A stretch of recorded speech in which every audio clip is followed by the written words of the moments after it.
This is Miss Grand International 2025. I am Nel2204. Don't forget to like and subscribe. Magandang araw Pilipinas and good day pageant lovers. Natapos na nga ang match-weighted preliminary competition ng Miss Grand International 2025. At talaga namang lahat ng kandidata ay nagbigay ng kani-kanilang best sa swimsuit at evening gown segment.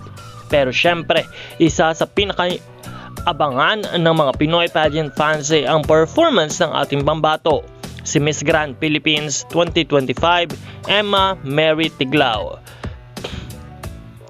Sa swimsuit round ay confident at fierce si Emma sa kanyang walk at aura.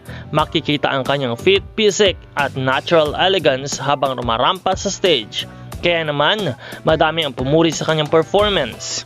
Ngunit sa evening gown competition, medyo divided o hati ang opinyon ng mga pageant fans. Ang gown na kanyang isinuot ay eleganteng disenyo ni Ryan Ablaza. Ngunit may ilan na nagsasabing hindi ito masyadong standout kumpara sa iba. Sa kabila nito ay nananatiling kalmado at positibo si Emma at ayon sa kanya, please support na lang and don't spread negativity.